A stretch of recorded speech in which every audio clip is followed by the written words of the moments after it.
Social media की बात हो ही रही है तो आपको हम ये भी बता दें, एक नया अपडेट आया है ट्विटर को लेकर। ट्विटर ने आज भारत की सरकार से भी माफी मांगी है, या ये कह लीजिए कि ट्विटर को यह माफी मांगनी पड़ी है। ट्विटर ने कुछ दिन पहले लद्दाख को चीन का हिस्सा बता दिया था, लेकिन अब ट्विटर ने इस पर माफी मांगते हुए कहा है कि वो 30 नवंबर तक अपनी इस गलती को सुधार लेगा। ट्विटर पर लद्दाख को चीन में दिखाए जाने के बाद भारत सरकार बहुत सख्त हो गई थी और भारत में ट्विटर के अधिकारियों को संसदीय कमेटी के सामने पेश होना पड़ा। यह पहली बार नहीं है जब ट्विटर ने भारत विरोधी कोई इस तरह की हरकत की हो, लेकिन अब भारत सरकार इसे लेकर काफी सख्त हो गई है और ट्विटर की माफी इसी सख्ती का परिणाम है। नौबत यहां तक आ गई थी कि ट्विटर पर भारत में प्रतिबंध भी लग सकता था। डेटा सुरक्षा के लिए बनाई गई संसदीय कमेटी के अध्यक्ष मीनाक्षी लेखी ने इस बारे में जी न्यूज को भी जानकारी दी है। उन्होंने क्या कहा है, आप खुद सुनिए।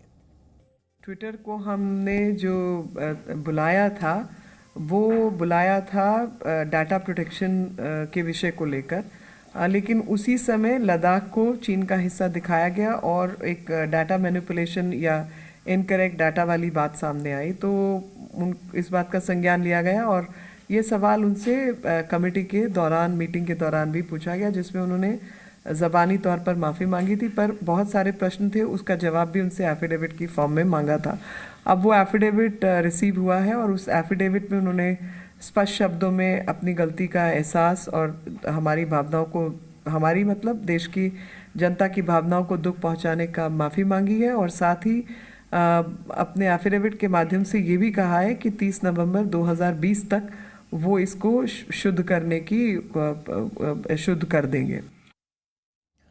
तो ट्विटर को माफी मांगनी पड़ी है और हम उम्मीद करते हैं कि ये सारी बड़ी बड़ी जो टेक कंपनियां हैं, ये जब भारत के बाजारों में आप लोगों से इतने बड़ा मुनाफा कमा रही हैं, आपको ये लगता होगा कि आपसे पैसा नहीं ले रही, आपको अपना प्रोडक्ट मुफ्त में दे रही हैं, लेकिन ये आपका डेटा चुरा रही हैं, डेटा ले रही हैं। कई बार आपकी मर्जी से लेती हैं। आप अपनी मर्जी से इसलिए दे देते हैं क्योंकि आप मुफ्त में इनके सामान का प्रयोग कर रहे हैं, और कई बार ये आपको बिना बताए भी आपका डेटा ले लेती हैं और ये डेटा आपका बाज़ार में बिकता है और इन्होंने आपको ही एक प्रोडक्ट अब बनाकर रख दिया है और आप ही की बोली, आपकी पसंद और नापसंद की बोली अब ये कंपनियां बाज़ार में लगा रही हैं। और जैसा हम आपको बार बार बता रहे हैं, ट्विटर पर जो कुछ हो रहा है, जो ट्रेंड हो रहा है, किसके फॉलोअर्स बढ़ रहे हैं, किसके कम हो रहे हैं, इसे लेकर अब आपको सावधान हो जाना चाहिए। आपको ट्विटर पर, फेसबुक पर, गूगल पर जो कुछ देखने को मिल रहा है, जो ट्रेंड्स आपको देखने को मिल रहे हैं, वो ट्रेंड्स कई बार गलत होते हैं, कई बार उन्हें मैनेज किया जाता है और ये कंपनियां अपने हिसाब से, ख़ास तौर पर आपने देखा होगा जो राष्ट्रवादी लोग हैं,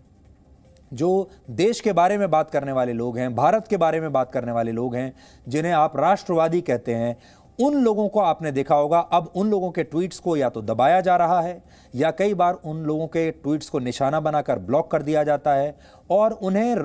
फैलने से, ट्रेंड होने से रोका जाता है। और दूसरी एक खास विचारधारा के जो लोग हैं वो ट्विटर और फेसबुक पर सुपर हिट होते हैं, जिन्हें आप लिबरल्स के नाम से जानते हैं, जो बार बार असहनशीलता की बात करते हैं। ऐसे लोगों के फॉलोअर्स भी बढ़ते हैं, ऐसे लोगों के ट्वीट्स भी ट्रेंड करते हैं और इसके पीछे जो राज है, जो फॉर्मूला है, वो इन लोगों के जो बड़े बड़े आका ऊपर बैठे हुए हैं फेसबुक और ट्विटर पर, वो लोग एक रिमोट कंट्रोल से ये सब कुछ मैनेज कर रहे हैं और भारत के 135 करोड़ लोग इस नकली दुनिया में जीते रहते हैं।